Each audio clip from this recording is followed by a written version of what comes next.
Rick Santorum certainly worked longer and harder than the other candidates did in Iowa. He left there this month thinking he had a very strong second-place finish, only 8 votes behind Mitt Romney. But now the Iowa vote has been certified, and by a razor-thin margin, Rick Santorum actually won.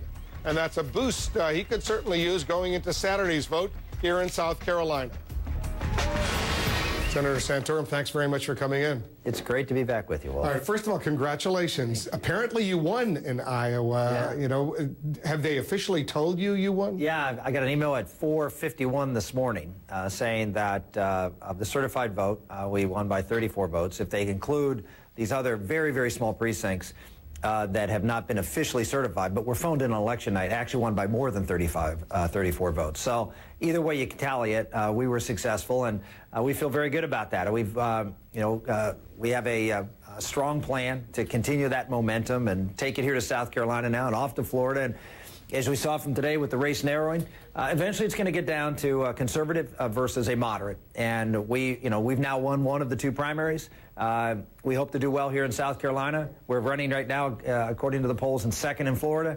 So again, we've beaten Newt Gingrich twice in 2 races.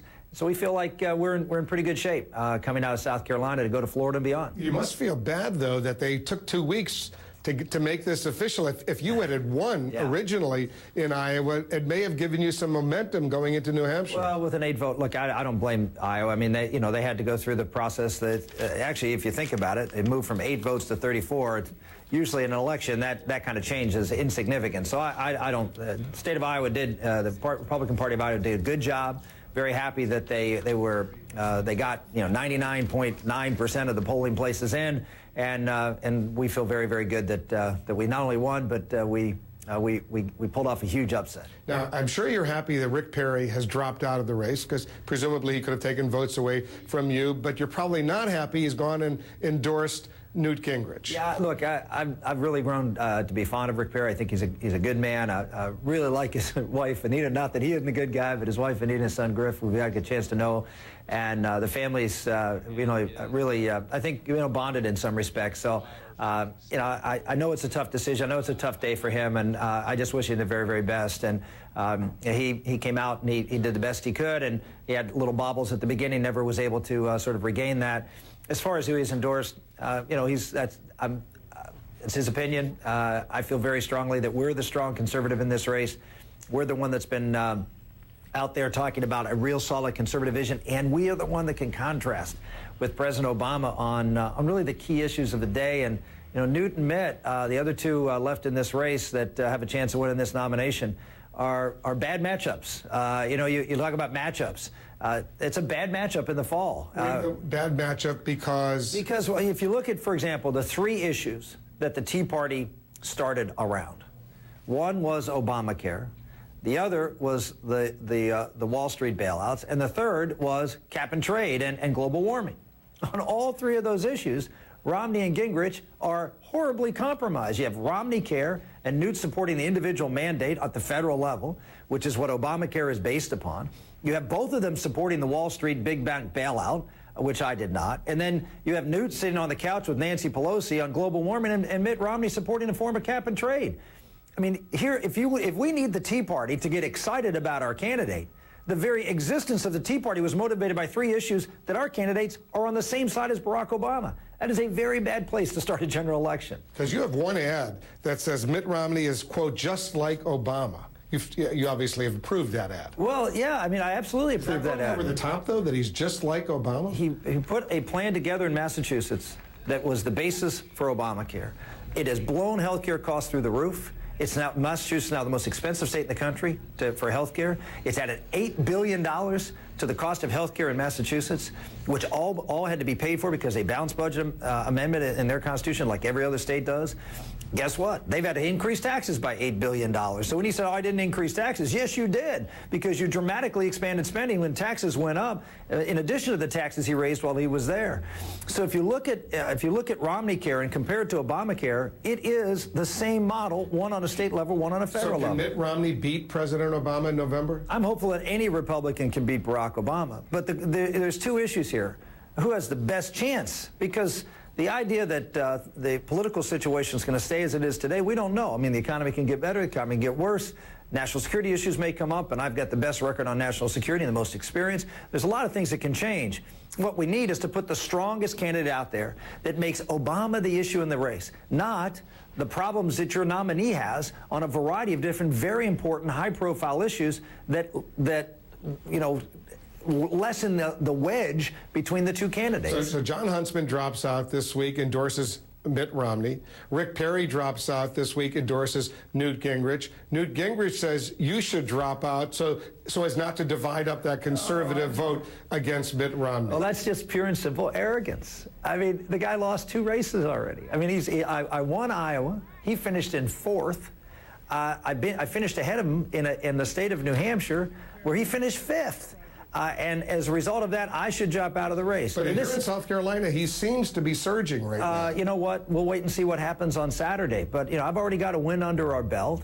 You know, if he's fortunate enough to do better here in South Carolina, that's, you know, that we'll wait and see. But we feel very good about how things are going here. And I think that, again, the more people look at this race and realize the strong conservative, the one that presents the best contrast and has the best chance of winning this election, is Rick Santorum. So you're definitely, no matter what happens Saturday, you're going to Florida. Absolutely. I mean, we're actually we're starting our buy today. When you say they're starting your buy, what does that mean? Well, we're starting to buy in Florida today on television. You're starting to buy advertising? Yeah, we're starting to buy advertising. Do you have enough money to do that? We do. We've done very, very well since our Iowa win, and we feel very good that that's going to the actual certification of our win and the energy and the fact that the field is narrowing. That's a whole bunch of other people who were supporting a candidate who was conservative that hopefully will come on our, at least some of them, if not all of them, will come on our team and help us out.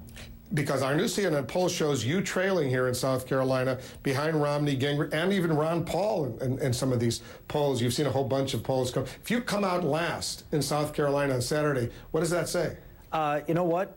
We'll work hard and we'll do our best to win this. And you know, we came in first in one state. Someone else came in first in another. You know, Newt Gingrich, this is sort of a natural state for him to do well. He's from a neighboring state of Georgia, and he's invested a lot of time and money down here. Certainly a lot more than we have. We'll go down to Florida, where right now your CNN poll says we're running second. So I feel pretty good that we'll do better here than expected. We've always done better expected. No one expected us to win Iowa. No one expected us to finish ahead of Gingrich in New Hampshire. And guess what? We did it twice. And so let's wait and see who has the energy and enthusiasm heading into Saturday and who's going to turn out their vote. Let's talk about some of the issues that have plagued Mitt Romney. For example, the refusal to release his tax returns in recent years. You haven't released yours either. No, I haven't. Not particularly sexy returns. So first off, I think it's not unreasonable for someone to say, you know, you don't want to release your tax return. They are private issues. You do fill out a financial disclosure form. I don't know of any tax form that was ever put forward after an ethics disclosure was done that was any kind of newsworthy item. So I think it's a lot about gotcha. I've said when I get back home, and I haven't been home for a few weeks, I do my own taxes. They're on my computer, and I'm not going to fly home to get my taxes to release them. Eventually, when I get home, I'll do that and be happy to release them. And let me assure you that there's not a lot of sexiness in my tax. But in terms of the percentage of taxes paid, apparently Mitt Romney paying 15% because a lot of capital gains, long-term capital gains.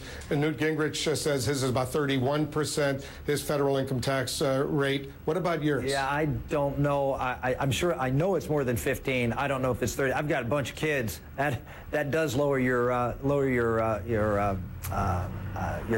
rate because you get those deductions. But I can't tell you off the top of my head, but I do. I know it's more than 15. I have no idea whether it's 30 or somewhere in between. But you will release them? Yeah. Okay. Let's talk a little bit about this other issue that's come up. When Rick Perry endorsed Newt Gingrich today, he said, look, I support him. He's a conservative. He's not perfect, but as a Christian, he said, I believe in redemption. I think he was referring to this new allegation that's about to come out in this ABC interview. His second wife, Newt Gingrich's second wife, making suggestions. You know all about this. Is this a real issue that should be discussed in this campaign at this late date? You know, look, I always believe when you're electing a leader, your character counts. And, you know, particularly when you're serving in public office, the things you do in public office matter. And whether I don't know the specifics about what she is alleging, but certainly anything that interacts and interferes with your role as a public official and what you did in behaving in that office with people who you work with, that's an issue that's certainly one the public should consider. But when he says, yes, I've made a lot of mistakes, but I'm a 68-year-old grandfather right now, and Rick Perry says I believe in redemption. I assume you do as well. Of course, I believe in redemption. I believe in forgiveness, but I also believe that you are accountable for what you did, and it does, provide insights into what goes on up here and what's in here. And when I see Newt Gingrich, go off the handle and say things like attacking the